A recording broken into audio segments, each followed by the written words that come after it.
ఈ ఉగాది నుండైనా కోటీశ్వర్లవ్వాలనే కలను నెరవేర్చుకోండి. వెంటనే జేకేఆర్ గురువు గారికి కాల్ చేసి అపాయింట్మెంట్ తీసుకోండి.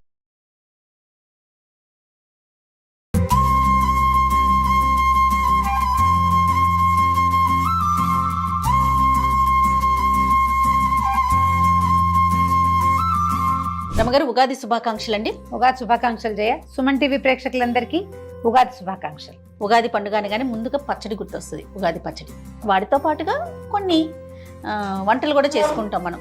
పులిహార, పరవన్నం, ముఖ్యంగా బొబ్బట్లు కదా రమ్మగారు. మీరేం చేస్తారు ఉగాదికి? పులిహోర, చక్కెర పొంగలి, ఎస్, గార్లు, బూర్లు, పొంగు బూర్లు, బొబ్బట్లు. ముఖ్యంగా అయితే పచ్చడి మీద ఎక్కువగా ఇంట్రెస్ట్ చూపిస్తాం. అవును, అందులో నాకు ఉగాది వచ్చిందంటే వేప పచ్చడి అనగానే ముందు మీరు గుర్తొస్తారండి. ఎందుకంటే వేప చిగురిని దాచుకొని దాన్ని మీరు పొడిలాగా చేసి ప్రతి మొదటి ముద్దలో తినాలని ఎప్పుడు చెప్తూ ఉంటారు కదా. మరి పులిహోర చేసేద్దాం రమ్మగారు. ఓకే ఓకే, పండగ స్పెషల్ అండి. బాకే ముందుగా మీరు ఎంత వండుకోదలుచుకున్నారో సుమారుగా ఒక గ్లాస్ బాతిక అలా అనుకోండి. అంటే 1/2 కిలో కంటే ఎక్కువ.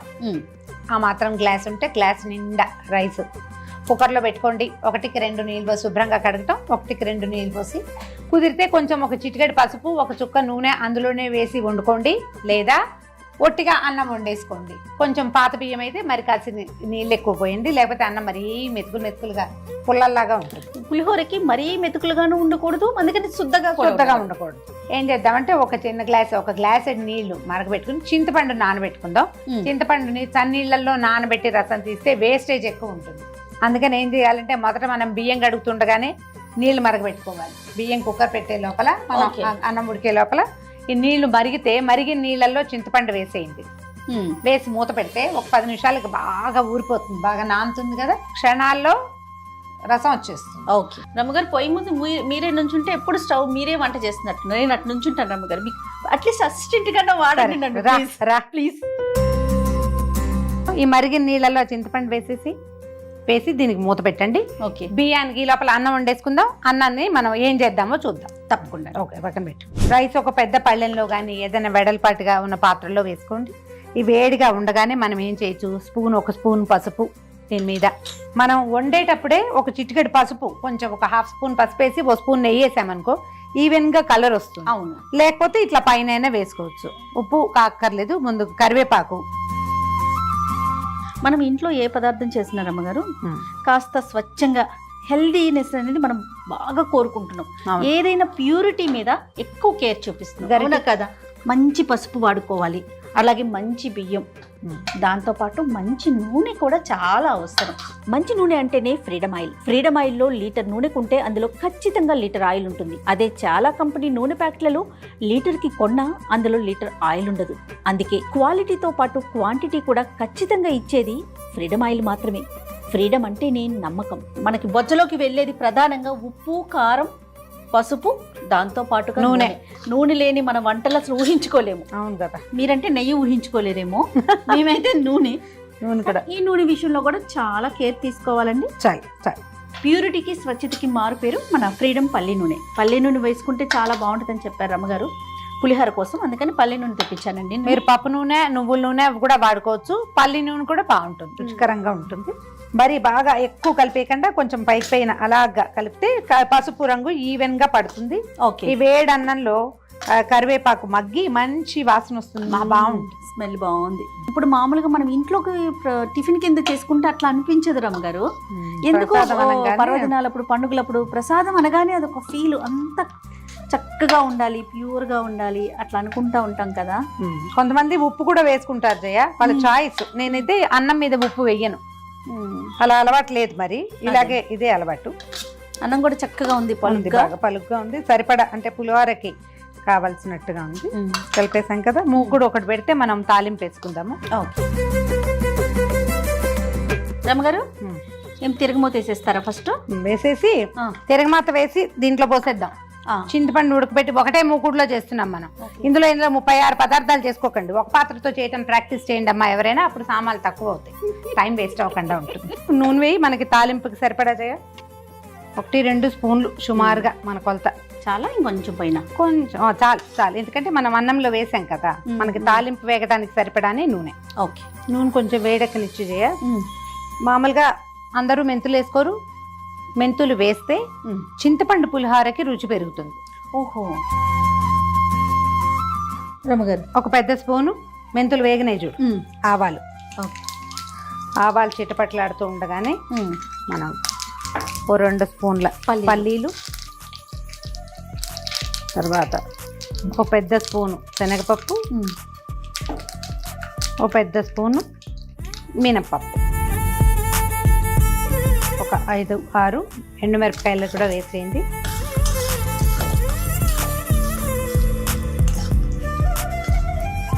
తాలింపు చివరికి వచ్చాక అప్పుడు జీడిపప్పులు వేసుకుందాం. పులిహార పోపు అంటారు.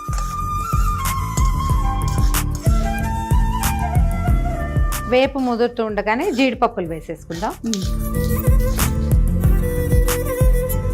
ఇంగు వేసుకుందాము. తర్వాత ఇదిగో పచ్చిమిర్చి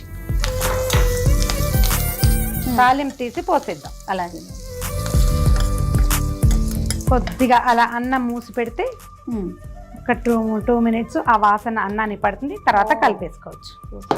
సో ఇప్పుడు ఏం చేద్దామంటే చింతపండు నానబెట్టి పెట్టాం కదా, దాన్ని ఉడికించుకుందాం. చింతపండు ఇందాక మనం నానబెట్టాం కదా, సుమారుగా ఒక హాఫ్ కేజీ అనుకో జయ, అంటే పెద్ద గ్లాస్ ఉన్నారా రైస్కి ఒక 50 గ్రాముల నుంచి 70 గ్రాముల దాకా చింతపండు పడుతుంది. మా లెక్క అయితే ఒక గ్లాస్కి ఒక నిమ్మకాయ ఎంత చింతపండు నానబెట్టి చింతపండు పులుసు తీసాం కదా. ఓకే అండి, సరిపోతుంది. దీంట్లో కొద్దిగా పసుపు వేద్దాము. తర్వాత సరిపడా ఉప్పు వేసేసి దీన్ని కొంచెం నూనెలోనే మగ్గనిద్దాం. మనం ఇప్పుడు ఏం చేయొచ్చు అంటే, మనం తాలింపులో పచ్చిమిర్చి ఎండుమిర్చి ఉన్నాయా, అవి ఏరి ఇందులో వేసేసి, ఓకే, అప్పుడు ఏమవుతుంది, వాటిలో ఉన్న కారం ఏమో ఇందులోకి దిగుతుంది, చింతపండులో ఉన్న పులుపు ఏమో పచ్చిమిర్చిలోకి వస్తుంది. తినడానికి బాగుంటాయి. రుచికి సరిపడా సుమారుగా ఇంత దానికైతే ఓ 2 స్పూన్ల ఉప్పు పడుతుంది. రాళ్ళ ఉప్పు వేసుకునే అలవాటు ఉంటే కొంచెం చూసి వేసుకోండి. నూనెలో చింతపండును ఒక 8 నిమిషాల పాటు సన్న మంట మీద ఉడకనివ్వండి, లేకపోతే అడుగంటిపోయి మాడిపోతుంది. చిక్కగా తీసుకుంటే మనకి సులువుగా అయిపోతుంది. మనం ఒక రవ్వ పలచగానే తీసాం. దీంట్లో ఒక చిన్న అంత బెల్లం ముక్క వేస్తే బాగుంటుంది. ఇదిగో ఇంత తీయగా అవ్వదు, చింతపండులో ఉన్న వెర్రి పులుపు కొంచెం తగ్గుతుంది అంతే. దీన్ని ఉడకపట్టనిద్దాం. దగ్గర పడాక అందులో కలిపి ఇప్పుడు అందరం కూడా మామిడికాయ పులిహోర చేసుకుంటాం. మామిడికాయ తురిమేసి పులిహోర చేసేసుకుంటాం. ఇదిగో చూడు, ఆయిల్ వచ్చేసింది కదా, కనిపిస్తుంది కదా, చాలు. ఇంత మాత్రం నూనె వస్తే సరిపోతుంది. రైస్ కలిపి పెట్టుకున్నాం కదా, తాలింపు వేసిన దాంట్లో ఇది కూడా పోసేస్తాం. మీకు ఉప్పు ఇంకా కొంచెం పడుతుంది అలా అనుమానం ఉంటే కనుక కొంచెం ఇంత రసము పక్కన ఉంచుకోండి. దీన్ని కలపద్దు, దీన్ని ఏం చేయొద్దు. ఈ మొగుడు పక్కన పెట్టేసేయండి. ఒకసారి మొత్తం కలిపేద్దాము. ఇప్పుడు మనం దేవుడికి నివేదన పెట్టేశాక, ప్రసాదం కూడా కాస్త మనం స్వీకరించాక, ప్లేట్లలో వడ్డించుకునేటప్పుడు ఇందులో ఉప్పు తక్కువైంది అని మీకు అనిపించింది అనుకో, అప్పుడు ఏం చేయాలి, కొంచెం దాచిపెట్టాం కదా, ఇందులో వేసుకుని ఉప్పు దాన్ని ఇందులో కలుపుకోండి. ఈ పైన ఉప్పు వేస్తే మాత్రం అస్సలు కలవదు, బాగుండదు. అందుకని ఇది ఉంచుకోవాలి. ఇంత ఎక్కువ చేసినా ఉంచుకోండి, కొంచెమే చేసినా ఇది పక్కన ఉంచుకోండి. ఇదేంటంటే బ్యాకప్ ప్లాన్ అన్నమాట. మంచి టిప్ అండి. మనం కలిపేటప్పుడు ఇట్లా తడిగా కనపడాలి. ఇది కనపడితేనే ఇది బాగుంటుంది. మనం కలిపేటప్పుడే ఇది డ్రైగా కనపడుతోంది అనుకోండి, ఇంకా పొడిగైపోయి ఇట్లా అక్షింతల్లాగా పడిపోతాయి, తలంబరాలే ఉంటాయి. రసం ఎక్కువైందా అని అనిపించింది కాదు, ఉంటుంది. అట్లా ఉండాలి. ఉంటేనే మీకు ఇట్లా నలిపి ముద్ద చేసి, ఇప్పుడు వేడిగా ఉంది, ముద్ద చేస్తే ముద్ద అయితేనే ఇది మీకు ఇంకా సాయంత్రానికి బాగుంటుంది అన్నమాట. మనం ఇప్పుడే ఇది ఇలాగ అక్షంతల్లాగా తలంబరాల్లాగా చేసామనుకో, సాయంత్రానికి గొంతు పట్టేస్తుంది, ముద్దకి మంచినీళ్ళు తాగాల్సి వస్తాం.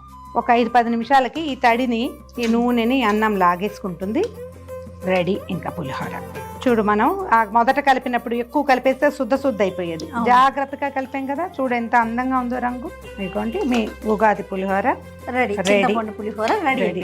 మీకు కావాలి అంటే నేను చెప్పా కదా, నువ్వులు కానీ అల్లం కానీ ఏదైనా వేసుకోవచ్చు. లేకపోయినా ఇలా కూడా చక్కగా ఉంటుంది, బ్రహ్మాండంగా దేవుడికి పెట్టడానికి బాగుంటుంది, ఎవరికైనా పంపించడానికి బాగుంటుంది, సాయంత్రము రేపొద్దున తినడానికి కూడా బాగుంటుంది. ఓకే, చక్కగా ఒక చిన్న బౌల్లో తీసుకొని నివేదన దేవుడి దగ్గర పెట్టుకుంటే సరిపోతుంది. సో ఇదండి మన చింతపండు పులిహోర, ఉగాది స్పెషల్ చింతపండు పులిహోర.